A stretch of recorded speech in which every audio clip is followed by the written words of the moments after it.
CataractCoach.com, podcast series, episode number 127, a special episode, Ask Me Anything. Let's go through your questions that you want to ask me. All right, guys, welcome back. I'm here in the office, as you can tell by the same background you've always seen on Cataract Coach, and I asked the audience, you guys, my fellow ophthalmologists, do you have any questions for me? What do you want to ask me? And I received more than 100 replies. So I've got all the questions here on my laptop, and we kind of go through some of them. And it's going to be a long session. It's a podcast, obviously. I bet you will exceed an hour. And we're going to talk about all the things that I was asked. Now, the questions were from a variety of topics. A lot were about learning and cataract surgery training and getting back to surgery and what if you have a problem and how do you learn new techniques? That's one thing. Another was complications in surgery. How do you manage certain complications? How do you deal with them? How do you get back on the horse once you've fallen off, right? When you have that complication, how do you change your mindset to get back into it? I had a bunch of questions about refractive questions. IOL calcs, how do you assess this, aim for this, calculate this? We'll go through all that too. There were questions about surgery in the operating room. And we can go through all those as well, various clinical scenarios, and I'm happy to share all my expertise with you. There were questions then about the future and AI, artificial intelligence, and robots, and what's going to come in the future of ophthalmology. We can go through that. There were philosophical questions, which I actually enjoyed the most. Maybe we'll even start with those. And then finally, there were miscellaneous or personal questions about me and asking me about my own personal life and this and maybe my bench press stuff, whatever it is. But we're going to go through everything. You know what? Probably the most engaging would be to talk about the philosophical questions first. And so the philosophical questions I thought were very interesting. One was, who is your number one mentor in your career as an ophthalmologist? And while I had many mentors, many people taught me, and I've been a good student. I'm happy to learn from so many people. I had great people in my medical school, in my residency, in my training. They're all good people. And they taught me a lot, and I'm very thankful. But there's one surgeon who never once spent time within the operating room, but taught me more than every other surgeon. And that has to be Dr. Robert Osher. Now, we had a revise of his podcast last weekend, a revisit. He is such an incredible man. You know, if you're not familiar, Bob Osher started the Video Journal of Cataract Surgery decades ago, like 40 years ago. And given the limitations of the time, which is low-def video and VHS tapes, like videotape, like before DVDs, he would put together every quarter a videotape to teach the best surgical techniques in cataract surgery and all of ophthalmology, anterior segment surgery. And he's continued that in perpetuity. I mean, for 40 years. He's truly incredible. And he is like, I consider him the godfather of ophthalmic surgical video. And he has taught me more than anyone else in ophthalmology. And again, it's not just surgical technique. He's never been within the operating room. Same way I've taught you and I've never been in the operating room with you. But what he taught me was just truly valuable. And including probably the most important thing, which is continue evolving and continue learning the rest of your life. So that's an easy one. People have not asked me, okay, what's my biggest regret in life? That's an interesting one. And I'll give you a couple stories here. Now, in my own life, I think my biggest regret so far is that I've worked too hard and neglected other aspects of my life. And I'm trying to be better. You know, my father died last year. A great guy. He did a lot of amazing things in his life. And he said he only had one regret in his life. And that one regret, he said, was that he wasted his 50s and 60s working his fingers to the bone. For what? So he says, so he can die with a bank account that has a little bit extra money. Who cares? He sees he's got successful kids who don't need any money. And in that regard, my parents have left me exactly 0. And that's okay because I don't need that. I have more important things in life. But I think that's probably the most important thing. And so to realize, there's a saying, all people have 2 lives. And the second life begins the moment you realize that you have just 1 life. And when you're in your 30s and 40s, you kind of think you're going to live forever. And to be frank, 30s and 40s are super stressful. There was so much more stress in my 40s, even 30s, than there is now in my 50s. 50s are much easier. Oh my gosh. In your 30s and 40s, you've got the new job, the new career. You've got your spouse. You've got these young kids at home, and the kids are in school, and the school projects, and the amount of stress. You bought a new house. You can barely afford it, and your bills. It's so stressful. But I tell you, you hit 50, and you realize a couple of things, which is number one, my kids are grown up and gone, and they have their own lives. And they'll be okay. And the same way that my parents may have worried about me when I was, 18, 20 years old going off to university, and maybe I worry about my kids the same way, and they'll be fine. I assure you they'll be fine. But when you hit 50, you're okay, I really have a lot more ability to enjoy life. It's a little bit less stressful. In fact, if you look at data, Google this if you want, the least happy time in most people's lives is their 40s. Just I get it now. But at 50, the one realization really is, it's the most important lesson you learn in your life. And that most important lesson is, when you hit 50, you say, no matter what, I'm on the second half of life. When you're 45, you kind of lie to yourself and say, oh, well, listen, I'm still in the first half of life. I'm 45. You know what? I'll be able to live till I'm 98, and that's okay. I'm still first half. But when you hit 50, you're let's be honest here. I'm an ophthalmologist. I do cataract surgery. How many 100-year-old patients do I actually see? No, it's pretty rare. When I see a 100-year-old patient in my clinic, it's a rare thing. And I think the math will show that maybe 1, maybe 2% of people actually live to be 100. So when you hit 50, 50, you realize I'm definitely on the second half of life. In the golf course of life, if you will, I'm definitely on the back 9. Hopefully I'm on hole 9 or 10 when you hit age 50. And you're not on hole 18. So that's kind of an important thing. Another question was asked me, what's your biggest fear in life? My biggest fear is that you never know when the end is here. Just this last week, I had a patient who was born the same year as me. And I did cataract surgery for him, and I just learned last week that he passed away of an aggressive astrocytoma. He's literally my age. He's a month or 2 older than me. And it just wow, hit home that really, time is my most valuable asset. It really is. Let me focus the rest of my life, because what's behind me is already done and I can't do it again. Maybe I can impart this knowledge to you and you can appreciate this. Let me just focus on enjoying whatever time I've got left, and let me pursue happiness. And the rest of this stuff is probably not all that important. Think about it. Other philosophical questions. What is something you wish people would notice more about you? Well, probably that I'm just a regular person. I'm so not perfect. I have faults. I'm human. Anytime I want to be humbled, I'll talk to my kids. And my daughter will remind me, Dad, you're nothing. And so that just kind of resets things. And remember, this is normal for 20-something-year-old kids. I probably did the same thing to my parents. And so I'm human. I have faults. I'm not perfect.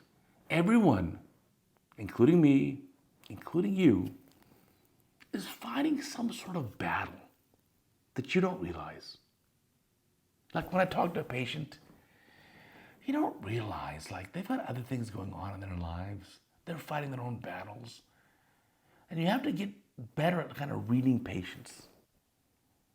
I had a patient recently where you certainly have some posterior subcapsular cataracts. Your vision's like 20/40, 20/50, but with some glare, it's 20/100, and I get it. And the patient, as I asked the patients, what do you think? How's your vision? And the patient's like, listen, my vision's not great, but I've got so many other pressing things in my life right now.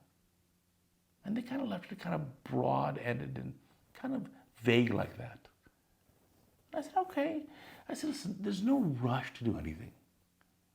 I said, why don't you deal with your own other issues right now? Because those are more pressing. And when your vision's to the point where you just can't stand it anymore, I'll fix it for you. We'll do a good job. We'll do a beautiful job.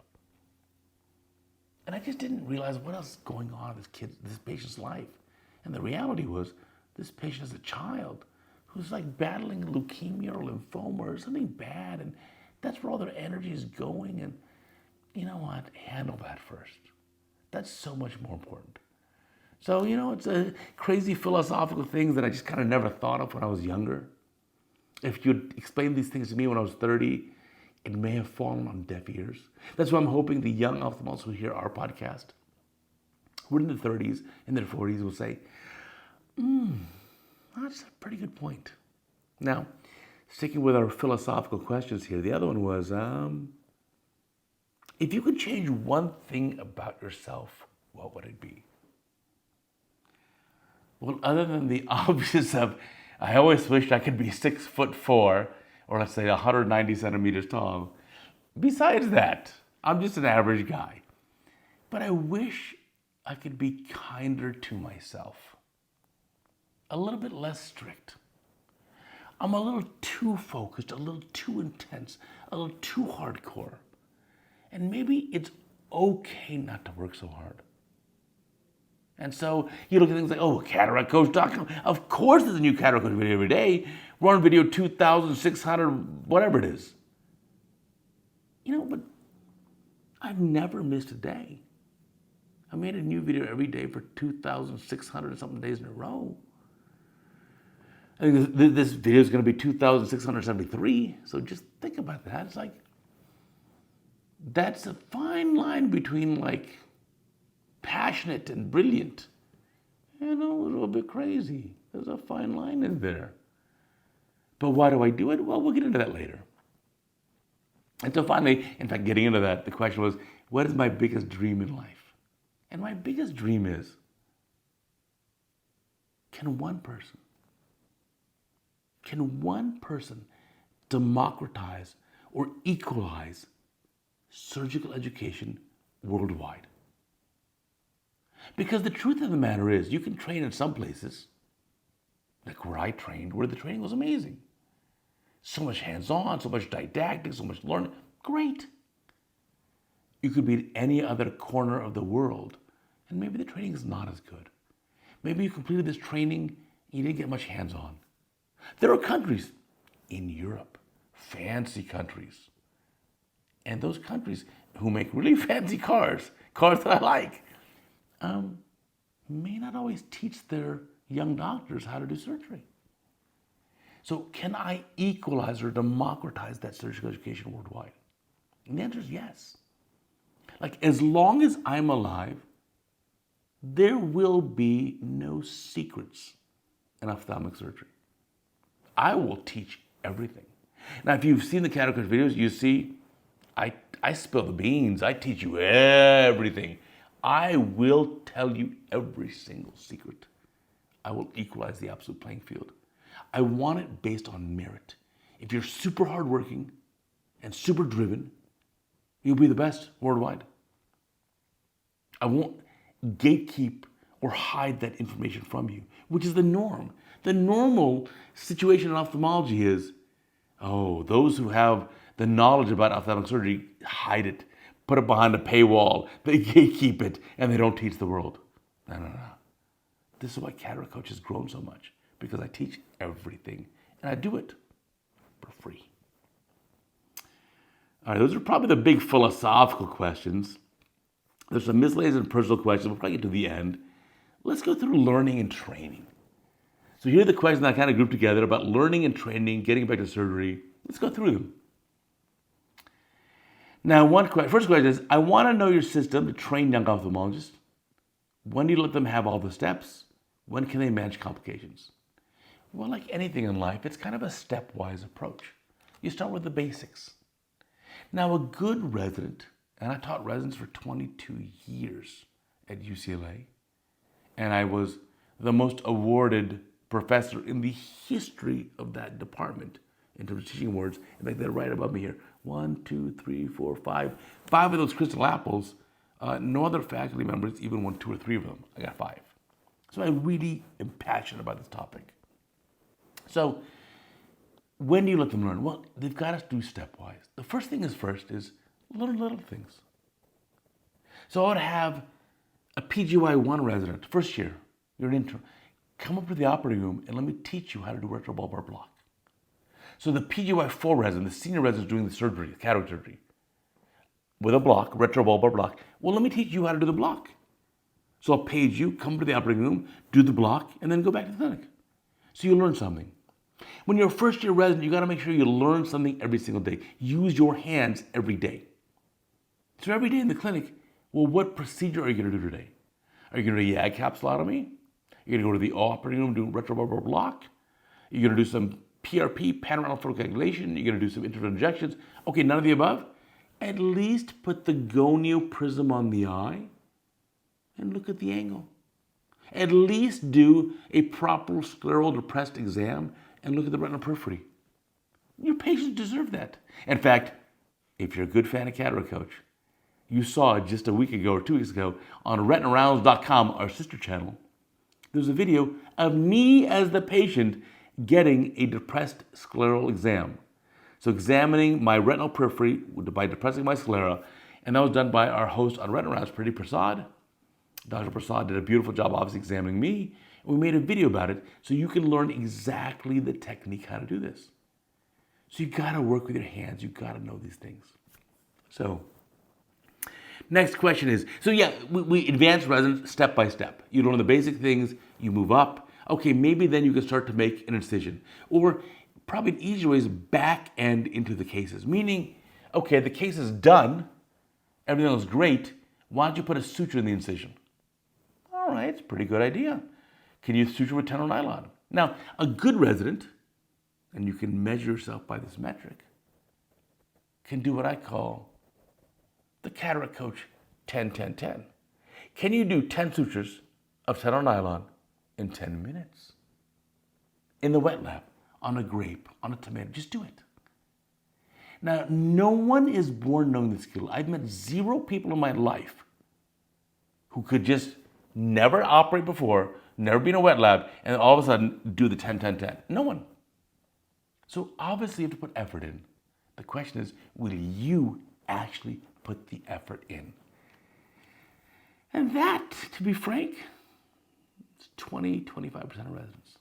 The majority of residents I've trained in 22 years at a fantastic program called UCLA, the Jules Stein Eye Institute, the majority just don't want to put the effort in.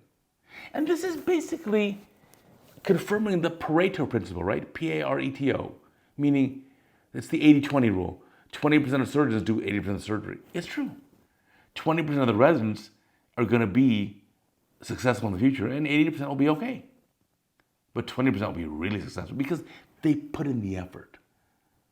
So you're listening to this video, if you're watching this, hearing my podcast about the Ask Me Anything, you're the type who's going to put in the effort. Don't chicken out on that. Put in the effort. Be you the best you can be.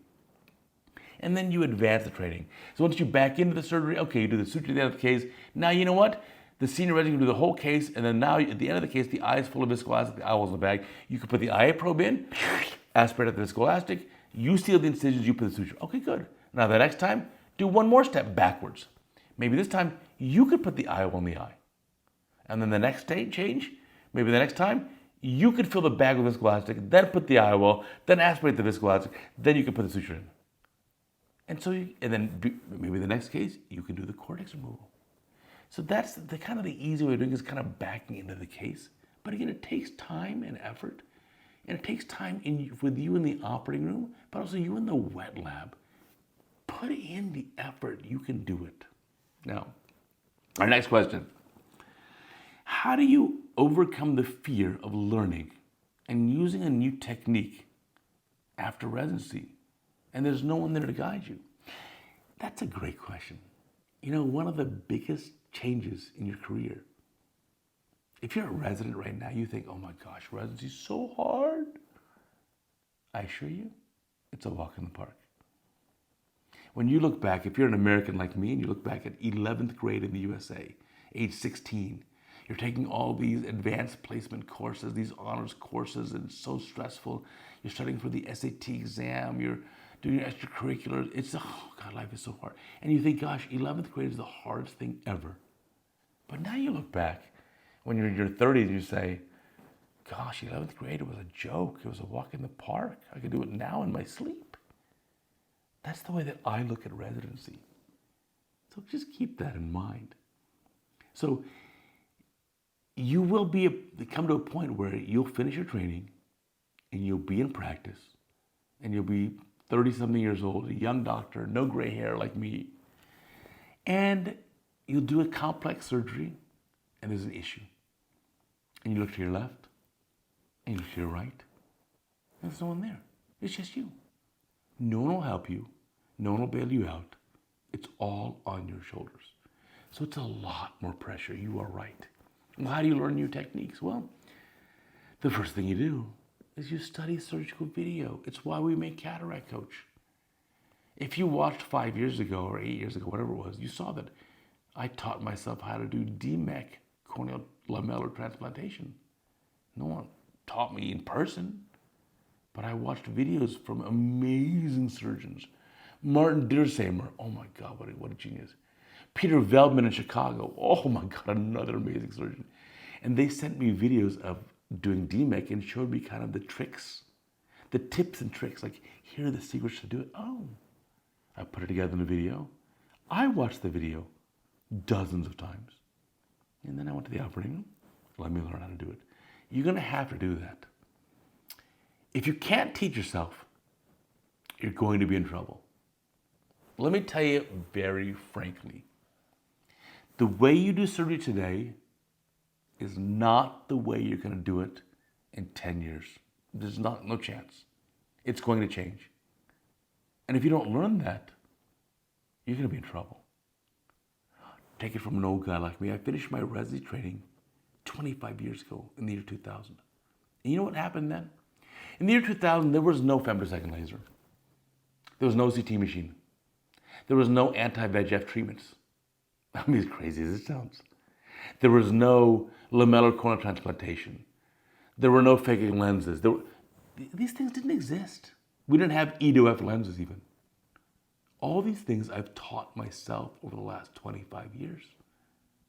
And you have to be able to teach yourself. Because I promise what you do in the future is not going to be what you do today. If you say, I'll finish my training today, and what I learned today, I'll do it for the next few decades of my career for 40 years.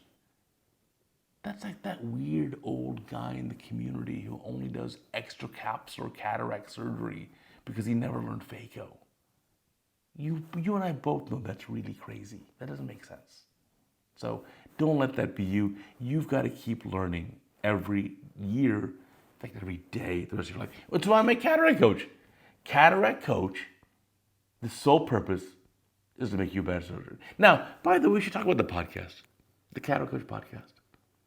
It's the top podcast in all of ophthalmology. In fact, this is a podcast episode. So if you're listening to this, and this is episode 127, you missed out on 126 episodes that could have taught you so much.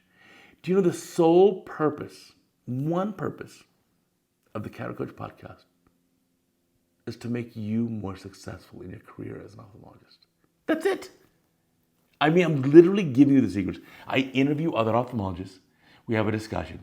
Every podcast is about an hour long, and it reveals the secrets to success. I mean, if you aren't listening to it already, oh my God, what a disservice. What are you doing? How do you not care about your career? I'm literally giving you the secrets. If you don't listen to it now, a few years from now, you'll come back and say, oh my gosh, I should have listened. All the secrets are there. I learned the hard way. I failed. I struggled so much. I could have just listened to the podcast. I know. And it's free. That's the crazy part. So you got us in the podcast. Let's go through this again. It's the new techniques we talked about. Looking back on your own training, which single bad habit in cataract surgery took you the longest to unlearn? And what advice would you give a trainer today to avoid making that mistake? Probably the biggest thing is relying too much on one teacher. Every surgeon has their own kind of way of doing it. And that's okay. But there are kind of many ways of doing it. So you don't want to just be falling into the trap of copying one surgeon exclusively.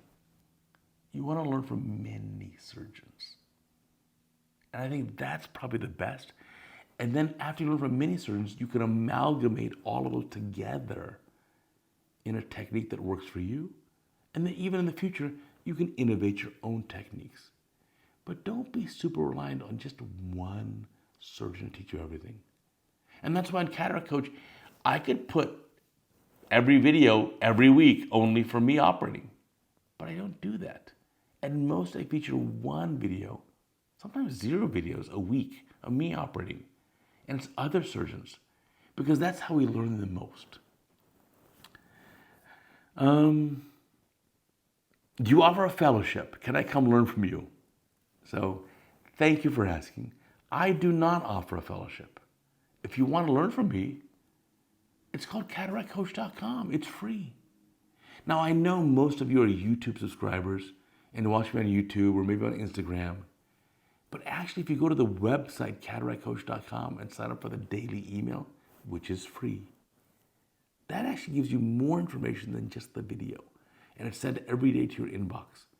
We send the videos out every day at 5 a.m. East Coast USA time, which is 2 a.m. West Coast USA time. I choose that because my number 1 market of all listeners and viewers is USA. 2 is India, 3 is Brazil, and I think rounding out the top would be also like UK and some other markets. But because of that, I want the USA doctors to have my video that day in their inbox when they wake up.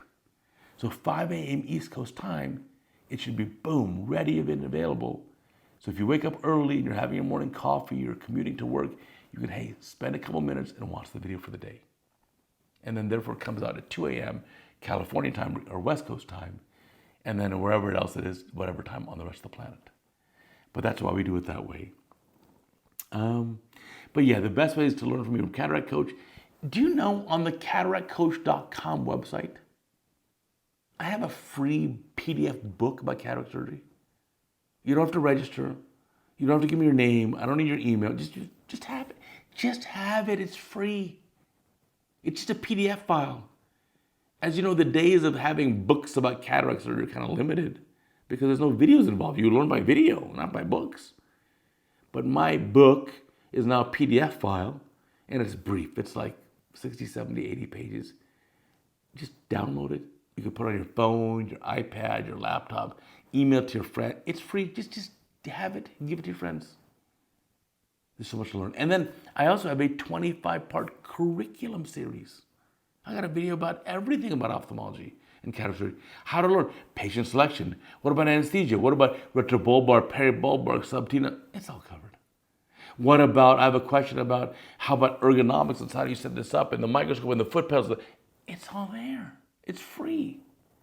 So look at those resources on CataractCoach.com, not YouTube, before you email me. How do I send you a video for CataractCoach.com? Well, I love to receive your video. We receive 50 to 60 videos from viewers every week. And I download all of them and I watch all of them. And that's very important to me. And I choose the best of them. Now, if you go to CataractCoach.com, go to the website on YouTube, CataractCoach.com, there's a link that says submit your videos here. And it gives you very specific instructions about the bare minimum requirements and how to send your video in. Please follow the directions. Every week, at least half the videos that sent to me don't follow the directions. And that's why I'm so good with the delete button. Come on now, do better. You can do better than this. And if you send me a video of a complication, it's far more likely to be featured than a routine case. And the worst of all is if you send me a video of like, look how good I am. I did the cataract in 3 minutes. And I watch the video and I think, oh my gosh, please never do that to my eye. I don't want that. For my eye, spend an extra 2 minutes and make it beautiful, will you? So, again, it's all on the CataractCoach.com site. So no, I don't offer a fellowship. Can you come learn from me in person? I'm happy to meet anyone. But remember, I have a crazy travel schedule, which we'll talk about later. And because I don't have a very predictable schedule. And if you come and visit me in my operating room or my surgery center, I'm happy to have people come visit. What will you see? You can't scrub in. You can't do part of the case. You can't look through the microscope because you have to be scrubbed in. You're going to watch cataract TV screen in my operating room? Why don't you just watch it on your phone? It's the same video. So think about that. All right, let's go through some more here. So that's about learning, training, getting back to surgery. We talked about that. Some people ask for getting back to surgery. Someone says, I learned surgery a long time ago. I've done no surgery for about 10 years. I want to start getting back into it with phaco. My hands are steady, but I really am reluctant to do real patient surgery. Well, you got to just jump in. Find a colleague in the community who is established and ask, can you do part of their case? Back into it. Or if you sign up a patient, maybe enlist the help of a colleague in the community who can be there for you during the surgery, who can help you. So having someone in the operating room is obviously better than having no one. But I think, you know what, you've got the skills. If you put that question out there, you're obviously driven enough to make it happen. So I'd say, you know what, make it happen. So, all right, let's go through that. What do we got? We got complicated surgery, refractive questions, surgery operating room, future AI robotics. We did the philosophical question. Let's do that. Let's do future AI robotics. So how will AI and maybe imaging influence the ophthalmic exam? How will AI and robotics influence surgery? Will there be autonomous robotic surgery in the future? Well, no one, me included, can predict the future. That's reality. But I'm working with a company now. As you know, my disclosure is I have AI projects now with advanced Euclidean solutions. My good buddy, Dr. John Lattis, we are innovating artificial intelligence for doing various aspects of ophthalmology, such as lens calculations. You've seen our website, iowlcalc.com. If you go to the CataractCoach website and search for the keyword patent, you can PATENT, you can see our USA and international patents for AI with lens calculations. Those are on the website. That for sure has transformed it, and it will absolutely in the future. Let me tell you, in the future, you will not have a situation where you do a lens calc and it puts out 6 or 8 different formulas and different calculations, and you choose one calculation. Oh, I like this formula, I like that formula. That makes no sense. It's going to be one, and that's coming way sooner than you think. And the robots, my disclosure there is I do have a relationship with Horizon Surgical Systems, where I'm their chief advisor for these things such as the medical aspects of it. Robotic cataract surgery is for sure coming, 100%. It's the same way that excimer lasers and femtosecond lasers took over refractive surgery. Do you ever want to go back to the day for refractive surgery of doing radial keratotomy with your hands? No, it's just not accurate. It's not, yes, some patients got reasonable results for a good amount of time. Okay.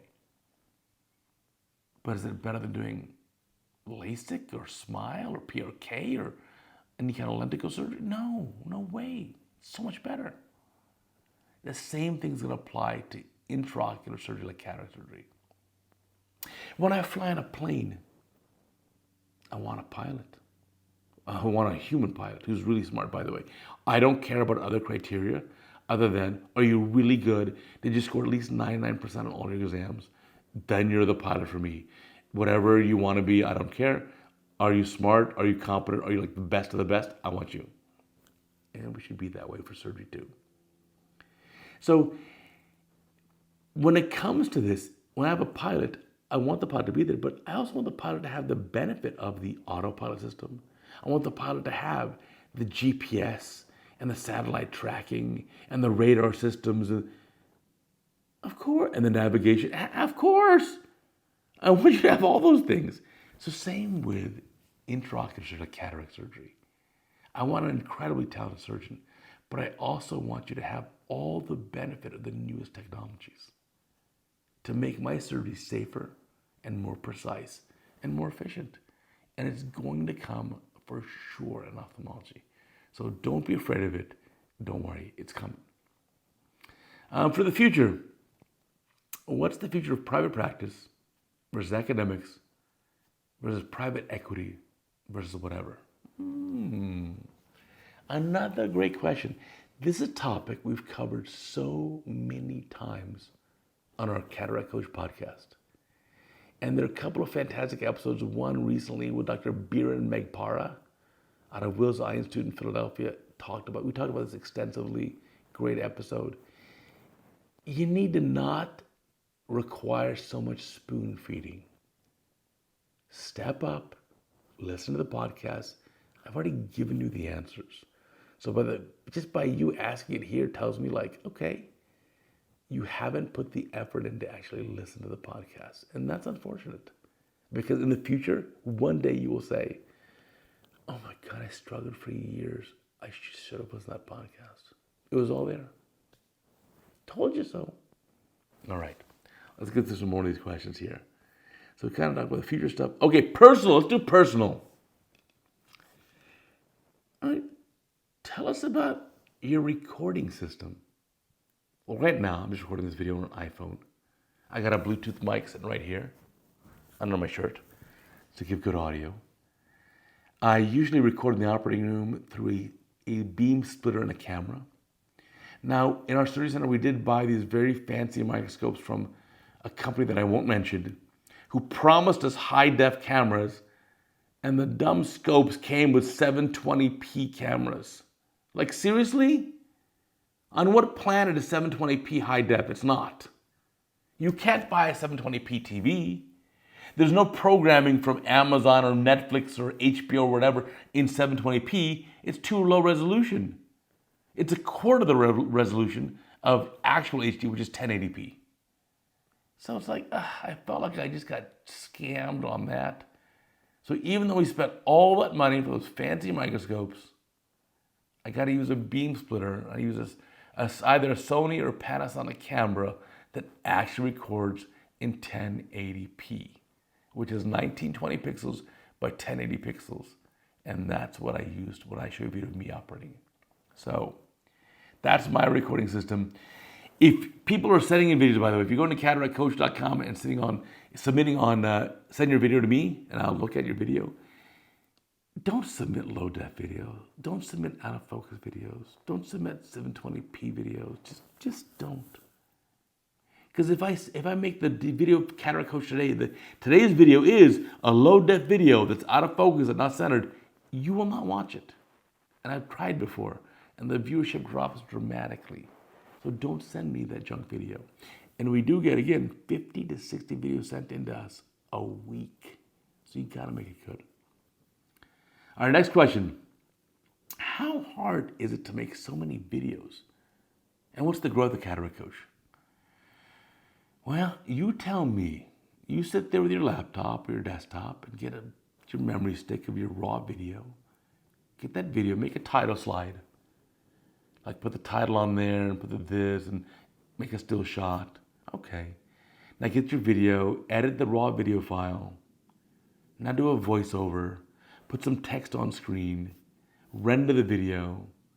Now upload the video, write the description, optimize it with keywords, and you tell me how long does it take. That's for one video. I've done 2,672 videos in a row. I never missed a day. And so it's a ton of work. I promise you, it's so much work. So why do I do it? Because I'm on a mission. I'm going to change ophthalmic education worldwide. The companies who make the print journals that come on my desk every month, thank you, but I don't read them. Even the Academy and the ASCRS, thank you for putting on educational meetings, but if I really want to learn, I'll learn online. I'll learn on my phone. It's just so much easier. I can stream a high-def video anywhere on the planet, and I can choose the ones just I want to hear. So that's the future of this. All right. What's the growth? The growth is unbelievable. I've had month after month growing. It's not stopped in 7 to 8 years. Every month is better than the previous month. We're currently at 2.5 million views per month for all platforms combined. YouTube is still our number one platform with the views. But I tell you, Instagram is darn close. And if I was going to bet, I'd say within a year or so, maybe 2 years, Instagram views per day will take over CataractCoach YouTube videos. Yeah, because the young docs, they love their Insta. Now there's a challenge though. I put the same video on all platforms. Every day at 2 a.m. LA time, Los Angeles time, we have the video on CataractCoach.com, on YouTube, on Instagram, on Facebook, on LinkedIn. It all goes out live so the world can see it. Instagram, I have to get to the good part within 3 seconds. Those the viewers swipe. Gone to the next one. Gone. They're gone. YouTube, I got 30 seconds. And if I send you an email for the CataractCoach website, I probably got a minute. So there are different metrics here, and I study it very carefully. I'm a math geek. I'm a data geek. I need to figure out what's going on. So that's why there are slightly different videos on Instagram versus CataractCoach on YouTube. It's the same video. It's just kind of forwarded to a different point in the video for Instagram so that I can catch the viewers. And the views are, again, stupendous. If I show you the numbers, you'll be blown away. A video I put up, I get 20,000 Instagram views in a day. So the crazy part in ophthalmology now is I can put up a video on all my sites, all my platforms, and I can get 40, 50,000 ophthalmologists seeing that video within a day or two. That's an unbelievable number, but that's how we are now. What about retina rounds? I'm glad you asked. I love retina rounds. You know, one time, many years ago, 25 years ago, I thought I'd go into retina. Obviously, I didn't do that. But retina has always been such an amazing field. And there's so much to be learned from retina. And so my good friend, Dr. Pradeep Prasad, has started retinarounds.com. The podcasts there with Dr. Steve Schwartz are amazing. The educational videos on the retina side are so good. And they even cover the basic topics that we all need to know. Ultrasound of the eye, the basics of a retinal detachment, how do you detect a detachment? Or the recent video where I was a patient for a scleral depressed exam of the retinal periphery. Well, how do you do it? Well, here are the answers. So you definitely got to check it out. What's the benefit of your podcast? Well, you're listening to the podcast right now.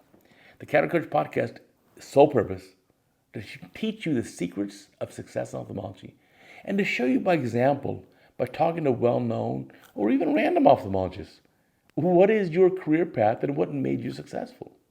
In fact, if you are listening to this and you want to be in the CataractCoach podcast, could you just please email me, devgan@gmail.com, and I'll put you right. I'm happy to do it. I want to hear what you have to say. We can all learn together. And then the question is, can you invite this and that and the other guests to CataractCoach? I've invited everyone. Someone asked me specifically, can you please invite Ike Ahmed? I love Ike. He's a brilliant doctor, a great surgeon. So much to learn from him. It's not a joke when I say I've invited him on the podcast no less than 10 times. Via email, by text message, by phone call, and in person. He's just too busy to do it. I don't know. Anytime he wants to do it, I'm happy to do a CataractCoach podcast with Ike Ahmed. He's a brilliant guy. But if he's too busy, he's too busy. What can you do? Should we do more personal stuff? Let's skip. I'm going to come back to the personal stuff. Let's go to the other things now. People have asked about questions about surgery in the operating room. Alrighty. Perioperative anesthesia. What do you use for sedation? How do you handle nervous or claustrophobic patients? Well, my normal patients get, not from me, but from an anesthesiologist, 1 or 2 milligrams of Versed, which is midazolam. They could get 25 micrograms of fentanyl also if they need it. And then I numb the eye with just tetracaine eye drops, nothing more. At the beginning of the case, if you see my videos, I put some intracameral preservative-free lidocaine, and that helps too. And that's all I do. Now, if you're going to do a prolonged case of an hour and a big reconstruction and suturing the iris, you're going to do MSICS with a big scleral incision, you need more anesthesia. If you're going to make a scleral incision, at a minimum, you need subconjunctival anesthetic for local anesthesia. But honestly, you're probably better off with a peribulbar or retrobulbar anesthetic too. So it says, I use a subtenonal block, but when I try topical, I struggle to drape effectively. Can you give some tips? You may want some IV sedation. So a subtenon's block is not going to have much effect on the eyelids, right? You got to either get the patient a little bit systemically sedated with a benzodiazepine like Versed or midazolam, or maybe even do like a NAD-bath block of the facial nerve if you want to stop the eyelids. Again, I think that's a little bit overkill, but as you wish. And then next question, using an air pump, does that help with phaco machine fluidics? Well, think about this. Number one, I have a 10-part series about phaco fluidics on CataractCoach.com. Have you not watched it? Why do you do yourself the disservice of struggling without actually learning what the settings mean? If you're using an older phaco machine with a long IV pole that goes up and down, that's gravity-based infusion. The higher the pole, the more gravity, therefore the more infusion pressure. More modern machines don't have that. They have, if you look at some of them, a pressure plate with a BSS bag instead of a bottle. And so the pressure plate can push pressure on that. So you can have forced infusion. The idea of an air pump, and some machines have a gravity-based with an extra line going in there as an air pump, just to have increased pressure. If you pressurize the bottle more, now you have a pressurized infusion. So again, it's all about the balance of inflow fluid versus the outflow fluid. That's the key to think about. The inflow, there's one source, your BSS bag or BSS bottle. Whether or not it's just gravity-based or you're pushing extra pressure to get it inside the eye, that's the only infusion. The outflow fluid is the aspiration from the tip, which you actively suck out of the eye. It's the leakage from the incision because we want a slightly leaky incision to avoid phaco wound burn. And then finally, it's also leakage from the other incision, your side port. So you got to take all these into account to make sure that you have it fluidically balanced. Again, go to CataractCoach.com and just look at the phaco fluidics, phaco fundamentals section. It's a 10-part series. It'll make you a better doctor. I can't spoon feed it to you any other way. You've got to put some effort in. Do I like automatic irrigation, continuous irrigation without having to put the pedal in position 1? No, I do not. I like to be in full control. So if I take my foot off the pedal, I want it position 0. I don't want it always on irrigation, continuous irrigation. But that's me. You do you. But then again, I like to drive cars that are stick shift transmission, manual transmissions with the 3 pedals. That's what I like. I like to be in control. Can you show phaco chop categorized by phaco machine? What are the settings for all the different phaco machines, including new machines and old machines? People, come on already. You're asking me, teach me how to set the seats and the mirror in this car versus that car versus the other car. No. Why not just understand what the settings mean? Why not understand Poiseuille's equation? Why not understand what does inflow versus outflow balance mean? Why not understand phaco power modulations? What's burst mode, pulse mode, duty cycle? Understand that. Then you can use any machine. So that's the better way of doing it. What's my favorite phaco machine? It's like asking, what's your favorite car? They're all pretty good. If I give you a BMW, a Mercedes, and an Audi, guess what? There's no bad car. They're all really good. They're a little different in the way they drive or the way they feel, but they're all dang good. I tell you that right now. So there's no terrible phaco machine, and there's no absolutely amazing phaco machine. They're all pretty good. They're just a little bit different. Test drive them all, and you tell me. Why do you not use intracameral antibiotics in your videos? In the rest of the world, it's standard of care. I do. I use on essentially all eyes at the end of the case, preserve-free moxifloxacin in the anterior chamber at the end of the case. Sometimes videos, when you put on CataractCoach, are edited to show you the pertinent parts of the video. After the incisions are sealed, do you need to watch me at the very end injecting the antibiotics inside the anterior chamber? No. I already know what my decay rate is. When I watch a YouTube video, I analyze them. What percent of people watch to the very last minute? Small number. So I already know. So sometimes I'll edit the video to not show that because you want to get right to the good parts. Of course we use intracameral antibiotics because I would want it for my own eye. In any surgery I do, I give the same treatment, the same high level of care that I want for my own eyes. I use a diamond blade. Why do you use a diamond keratome? It's better. If it's my eye, don't use a femtosecond laser to make the incision. Please do not. That's terrible. Use a diamond and make a beautiful incision and do it right. And so what I want for my eyes, I give to 100% of my patients. Capsule polishing. Do you do capsule polishing? Of course. I like to do it. Is it necessary? I'm not sure. Studies have shown one way or the other that maybe capsule polishing helps, maybe it doesn't. Do you need to do it? I do it to look pretty on the undersurface of the anterior capsular rim. Now, in the posterior capsule, you can polish to a small degree, but you got to be a little bit careful here.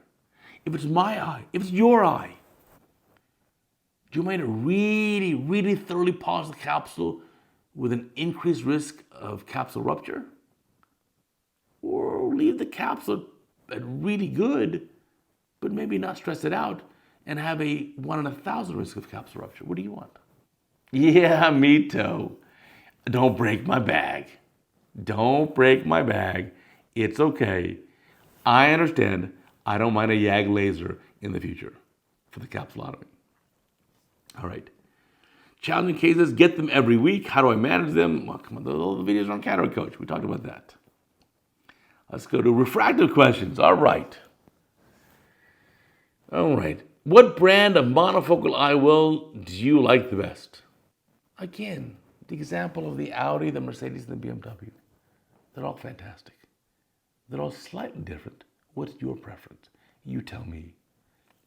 So I currently do not work for any of these companies. I don't work for J&J or B&L or Alcon. I have all the lenses in my operating room. We can use all of them. They're all pretty good. So again, you do your own homework. Do your own math. Don't make me do your math for you. Go-to multifocal. What is your go-to multifocal? Tell me about that. Well, I think there are a number of good multifocal lenses available in the market if the patient is willing to accept the compromises. Now, I'll tell you right now, straight up, I don't want a multifocal lens in my eye. I just don't. Because I cannot live with the compromise of it. Now, I have so many patients with a multifocal lens who are so happy. And they think, oh my gosh, it's the best thing. But they started off with terrible cataracts. And they started off as a +2 eye probe. They couldn't see anything anyway. And when you give them this full range of vision, so what there's some nighttime glare and halo, so what there's less contrast, so what the amount of photon energy coming in the eyes split up, and okay, they don't care. They're happy.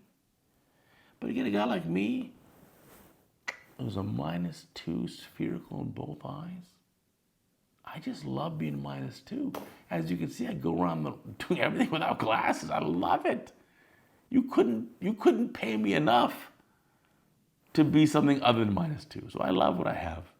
So again, I have my own biases here. But any of the multifocals are fine. I won't choose one over the other. You do the math. You tell me.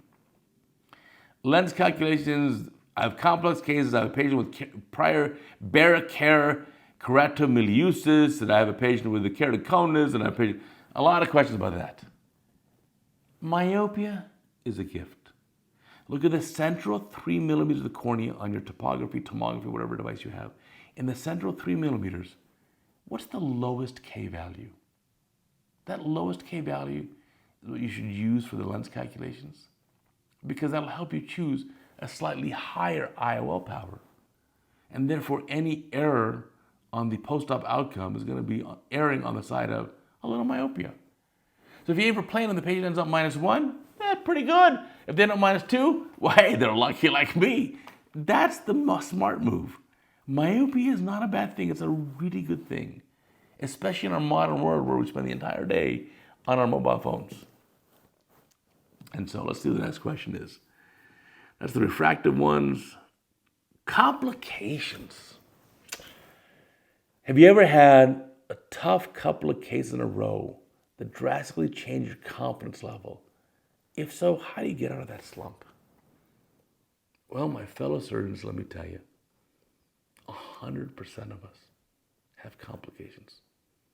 If you do surgery and you're honest, you will easily admit you have complications during cataract surgery. That's just the way life is. That's the nature of life. Every patient wants a perfect outcome. I understand that. So do I. But the reality is we can't always deliver that. And the outcome of your surgery is not just surgical technique and technologies in the surgeon's hands. It's also the patient tissue and protoplasm and anatomy and patient healing. And you can't always control that. And so sometimes you just got to give the best you can and go from there. So you have to be able to get back on the horse. You fall off the horse, it's okay, you dust yourself off. You say, what did I learn from that? And you got to continue. The difference between a mistake and a lesson is you learn from the lesson. So when you have a complication in the operating room, let it be a lesson. What can you learn from this? Another question here. What mental framework do you use to stay calm and methodical when you have a complication of surgery? This is a brilliant question. Brilliant. And here's the answer. And I didn't think of this myself, so I can't take credit. You're operating, there's a complication. Iris prolapse, capsule rupture, whatever it is. You stabilize the situation, right? Capsule ruptures, you put in viscoelastic to the side port, stabilize the eye, don't let the AC collapse. Okay, now everything's stabilized. You can stop, you can think for a second. Imagine that now the patient in front of you was referred to you to fix this complication. It's not you hurriedly trying to fix something you dropped the ball. You had a complication, you had a mistake. You got to fix it quickly and move on. No. This patient in front of you is sitting here with an open capsule, a little bit of vitreous prolapse, some cortex still in the bag, and aphakic. How will you fix this now? Imagine that the complication didn't happen in your hands or your operating room. Imagine the patient was sent to you right now. Now what would you do? You would look at it differently. You'd say, all right, let's take this one step at a time. Let's stabilize things. Let's prevent more vitreous prolapse. Let's take out the cortex. Let's do a little bit of an anti-vitrectomy. Let's check to make sure there's no vitreous prolapse anymore. Put some triamcinolone in the eye. Let's get a sulcus lens in. Let's get that optic capture behind the rhexis. Let's clear the anterior chamber. Let's put a suture in for good measure. Post-op, let's give the patient a little bit of extra intracameral antibiotics, maybe a little bit more steroids. Let's give this patient some Diamox in the post-op area just to keep the pressure low. This is what you do. And the patients will do fine, I promise you. Alrighty. Patient with unplanned vitreous loss. We talked about that. We talked about that already. Patient moves inadvertently during surgery. How do you do that? Well, you deal with the situation you have. Remember, there is no medical legal liability in having a ruptured posterior capsule. It's a known complication. 100% of surgeons have it. The rate among residents, good residents, is a 6% posterior capsule breakage rate. Among struggling residents, maybe 10%. In the community, in practice, in our surgery center, where we have so many operating surgeons, many, many surgeons, the range could be less than 1 in 1,000 cases of rupture capsule to 4, 5, 6%. And that just varies from surgeon to surgeon. I mean, we don't want to admit it in ophthalmology, but there's a bell curve of surgical skill. It really is. In fact, that's why the robot is going to be so welcomed. Because the robot will allow you to be a better version of you. The robot will make the rest of us as good in the operating room as the best of us. Imagine this, you're operating, and the robot, which has not only these 4K cameras, but also real-time OCT, all data integrated, AI going in there, and you're operating, you're driving the robot, and the robot says, okay, it'll always keep a safe zone of 50 microns between your instrument and the posterior capsule, no matter what. Your reaction time is 200 milliseconds. What if the robot's reaction time is 5 milliseconds? It's so much faster, it's 40 times faster. So it's like, it's going to be neat things. Good things are coming, hang in there. But again, complications happen to every surgeon, including me, including you. That's kind of it for that. We're running long here. Let's talk about the last few questions. Personal questions, all righty. Someone said, I love the healing aspect of what we do, but I'm graying out in private practice. I'm feeling the wear of age and the relentless friction of the business side of medicine. What inspires you to do all that you do? And what would you tell future physicians?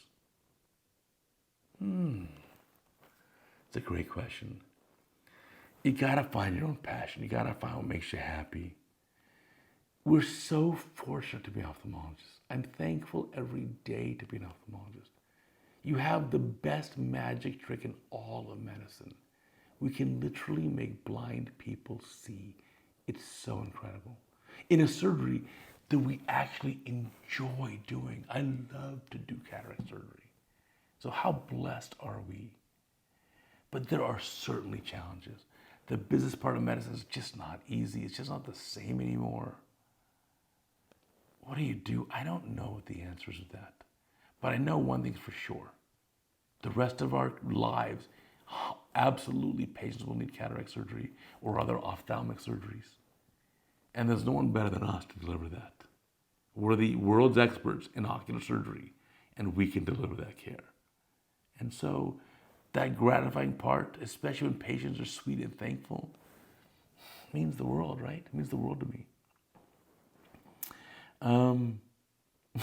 Someone said, how do I combat aging? Do I do Botox or fillers or anything else? Well, first look at my face. Remember, I've got sisters who are in plastic surgery. My older sister sees this ring on my forehead right here, and she says, you need Botox right there. But I haven't done it. And I don't want to do it. And I don't want to do fillers. And no, I'm not dyeing my hair. I just kind of accept life for what it is. And I'm kind of proud to show these signs of wear. It makes me very happy. I mean, if you look at a silverback gorilla in the wild, and silverback basically just means gray hair, they don't want to dye their hair. That's a sign of pride. That's a sign of accomplishment. So all the gray hair right here, in my beard too, I want to keep it. I like it. Alrighty. Congratulations on your 225 times 10 bench press. Do you have an ultimate 1 rep maximum goal in mind? So, yes, in fact, I promise, and I can happily do it for you in person. In fact, I did it with fellow ophthalmologists in Thailand. They were blown away that I could bench press there more than 100 kilos, 105, 110 kilos 10 times. So 225 pounds is about 100 kilos. And for bench press, yes, you can see I'm pretty good at that. I can put that up 10 times for a set. I can do 6 sets of 10 reps of 225, so I can do a lot of it. It's not a macho thing. As far as ophthalmologists are concerned, I'm actually not as strong as someone like Johnny Gayton. Johnny Gayton, who was on the CataractCoach podcast, Gayton is the last name. An amazing ophthalmologist who's taught me so much Gosh, I love him so much. He is a legitimate, world-class power lifter. He holds records. If you Google Johnny Gayton powerlifting records, you can see his official results from powerlifting content. At 10 years older than me, he bench pressed double what I do. He's unbelievable. I don't want to do that. So I actually almost never bench more than 2 plates, what we call 225 or 100 kilos, because I'm a little bit afraid after the age of 50 of having a shoulder injury. I have beautifully healthy, great shoulders, no rotator cuff injuries, nothing. It feels great. And I don't want to have that injury. So while in the past I've done 275, and last time I tried to put that up 7 times. What's my 1 rep max? I have no idea. Maybe I could do 3 plates, but I bet you I could damage my shoulders too, and I kind of don't want to try. So when I was younger, I'd be more into that. And by the way, I've been lifting weights since I was 17 years old. So this is not like some overnight thing. I've just been doing it a long time. And yes, my problem is I bench 2 plates, but then I also enjoy eating 2 plates. And that's why I'm a little too chunky right now. You travel a lot to other countries. How do you fit that in with your clinical schedule? It is not easy. I travel a lot. Last year, 2024, I lectured in 21 countries in a year. This year, I'd be pretty close to that same number. I took off all of July this year. And July, I went and I lectured in, oh my God, I had such a great time. Manila, the Philippines. I had a fantastic time there. That was for a weekend. And then I did the following weekend, I lectured at Amar Agarwal's meeting in Chennai, India. Fantastic time. The next meeting, the Royal College of Ophthalmology of Thailand meeting in Bangkok. Beautiful. Then the next weekend I did my friend Dr. Naren Shetty's meeting in Bangalore, India, his master's voice. What a fantastic meeting. Then I went to Singapore and then finally flew Singapore to LA, came home. So I was gone for about a month, maybe a little more than a month. And it's a big sacrifice. I'm fortunate that I work for myself. I don't have a boss. I don't have a schedule. I can do kind of whatever I want. But it's a bit of a compromise to be able to travel so much. But again, remember the saying, right? Every person has 2 lives. The second life starts the day you realize that you have just 1 life. And I'm very cognizant that I have just 1 life. The story I told you earlier about how my dad had 1 regret in his life, I don't want to have that regret. So I'm here to really maximize my enjoyment in traveling. And then I'm getting tired here. It's getting late. And it was to the one last question, the very last question, which is a good one. I've saved it for last.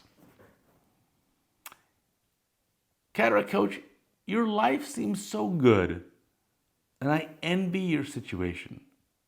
What is life really like? Well, the truth is, for me, for you, for everyone, life is a zero-sum game. Meaning, the amazing positives of my life, I promise you, are canceled out by negatives. But that's true for everyone. No one has a perfect life. My life is sometimes so crazy, but it's a craziness that I can handle. And I couldn't imagine being in anyone else's shoes. You know, back when I was a resident, oh my gosh, more than 25 years ago, there was a retina attending at UCLA. It was amazing. His name was Mark Yoshizumi. Oh my God, I loved him. Now, he taught me so much. He really did. It was not about ophthalmology. It wasn't about retina. He told me about life. And I will never forget, we're one day waiting in the operating room, some after hours case. He's got some detachment he's got to fix. And we're sitting in the waiting area, waiting for the anesthesiologist to get the patient ready. And there's one of those magazines there, and it had a picture of JFK Jr., John F. Kennedy Jr. on the cover. And here's this ultra handsome guy who's basically like America's royal family. He's super rich, super successful. He's super famous. I mean, his life is like, ah.